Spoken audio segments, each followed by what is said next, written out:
Hello students, आज के video में हम लोग लॉग का एक बहुत ही अच्छा कॉन्सेप्चुअल क्वेश्चन डिस्कस करेंगे। इस क्वेश्चन में मैक्सिमम स्टूडेंट फंस जाते हैं। तो आइए देखते हैं क्वेश्चन क्या है हमारा।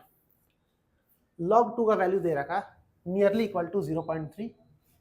Find the number of digits in 2 to the power 34। हमें पता करना 2 टू द पावर 34 में कितने डिजिट्स होंगे। तो कैसे इस क्वेश्चन को सॉल्व करते हैं, देखिए हम इस क्वेश्चन को ऐसे स्टार्ट करेंगे।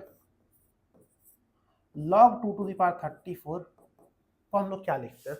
log 2 टू द पावर 34 को हम लोग लिखते हैं 34 log 2 log m to the power n equal to n log m।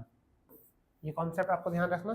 तो log 2 टू द पावर 34 को लिख सकते हैं 34 log 2, ठीक है, इक्वल टू 34 इंटू log 2 का वैल्यू दे रखा है 0.3 इक्वल टू 34 इंटू 3 102। तो यहाँ पे लिखेंगे 10.2। तो यहाँ तक आपको समझ में आ गया होगा कि log 2 टू द पावर 34 का जो वैल्यू होता है वो हम निकाल लिया। कितना होता है? 10.2, ठीक है।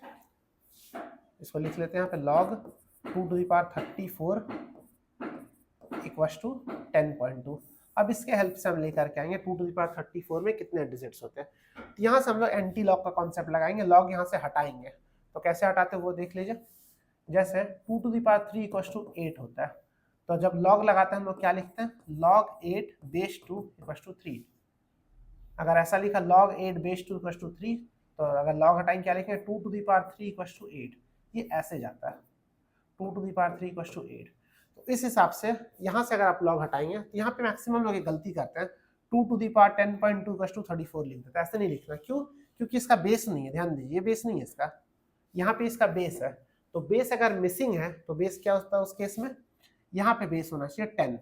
ये मिसिंग है यहाँ पे, तो जिस क्वेश्चन में बेस नहीं है वहां पे बेस 10 होता है। अब यहाँ से लॉग हटाइए, क्या लिखेंगे?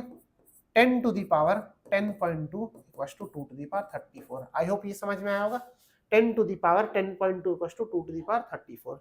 हमें पता करना था क्वेश्चन में इसमें कितने डिजिट्स है।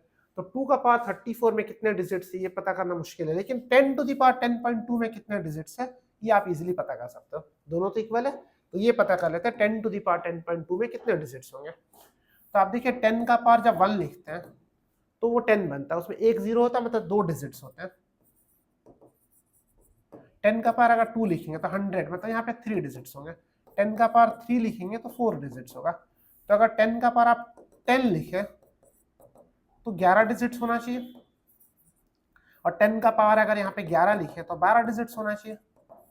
तो आंसर कौन सा होगा? यहाँ पे तो 10.2 है, 10 भी नहीं है, 11 भी नहीं है।